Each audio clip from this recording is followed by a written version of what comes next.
বর্তমান পৃথিবীতে শিকারের উপর নির্ভর করে জীবন পরিচালনা করা একমাত্র উপজাতি তানজানিয়ার হাদজে সম্প্রদায়। আনুমানিক 12 থেকে 1300 সদস্য নিয়ে তানজানিয়ার ইয়াসি নদীর তীর ঘিরে এই উপজাতিদের বসবাস। প্রাগৈতিহাসিক যুগের মতো এখনও শিকারের উপরই নির্ভর করে তাদের বেঁচে থাকা। তারা আর কোনো কাজ জানে না। শিকার ধরতে হাড়ভাঙ্গা পরিশ্রম আর যাযাবর জীবন তাদের অকাল মৃত্যুর অন্যতম কারণ। উপজাতি সদস্যদের গড় আয়ু মাত্র 31 বছর। তবে লম্বা সময় ধরে বেঁচে থাকলেও এখানে বেশিরভাগ মহিলাই একা থাকেন। হয়তো তাদের স্বামী মারা গেছে, নয়তো তারা কখনোই পরিবার গঠনই করেনি।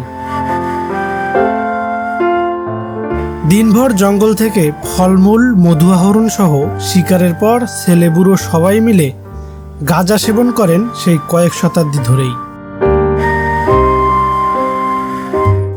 জঙ্গলে বসবাস হলেও থাকার জন্য এরা গাছ কাটে না, বরং শুকনো ঘাস আর লতাপাতা দিয়ে তারা সাময়িক ঘর তৈরি করেন।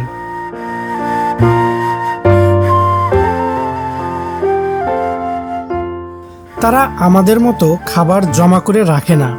প্রতিদিনকার খাবার প্রতিদিনই সংগ্রহ করেই তাদের জীবন।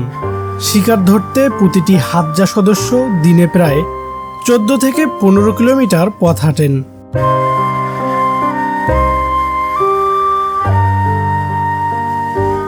এই উপজাতিতে পূর্বপুরুষরা একসময় বন থেকে গরু, মহিষ, জেব্রা শিকার করলেও ক্রমবর্ধমান জনসংখ্যার কারণে পৃথিবীতে একদিক দিয়ে যেমন কমেছে বন্যপ্রাণী, তেমনি অবশিষ্ট প্রাণী শিকারে কঠোর বিধিনিষেধের কারণে এই উপজাতিরা এখন শুধু মুষ্টিময় কিছু প্রাণীর উপর নির্ভর করেই তাদের জীবন পরিচালনা করেন।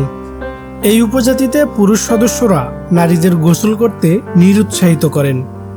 তাদের ধারণা যত বেশি সময় ধরে নারীরা বিনা গোসলে থাকবে, তারা তত বেশি আকর্ষণীয় হয়ে উঠবে। এখানে কোনো ধর্ম নেই। তারা আমাদের মতো নির্দিষ্ট কোনো ধর্ম পালন করে না।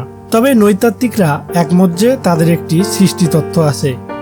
আমরা ধর্মকে যেভাবে সংজ্ঞায়িত করি না কেন, হাদজা সৃষ্টিতত্ত্বের মধ্যে রয়েছে সূর্য, চাঁদ, তারা এবং তাদের পূর্বপুরুষ। বিভিন্ন সময়ে এই উপজাতিদের সভ্য সমাজে নিয়ে আসার অনেক চেষ্টা করা হয়েছে, তবে এরা সব প্রচেষ্টা ব্যর্থ করে দিয়ে পূর্বপুরুষদের মতো করে বেঁচে থাকাকেই আদর্শ হিসাবে মেনে নিয়েছেন। দর্শক বন্ধুরা, হাদজা উপজাতি সম্পর্কে আমাদের ছোট্ট ভিডিওটি শেষ হচ্ছে এখানেই। ভিডিও সম্পর্কে আপনার মতামত কমেন্ট করে জানাতে ভুলবেন না।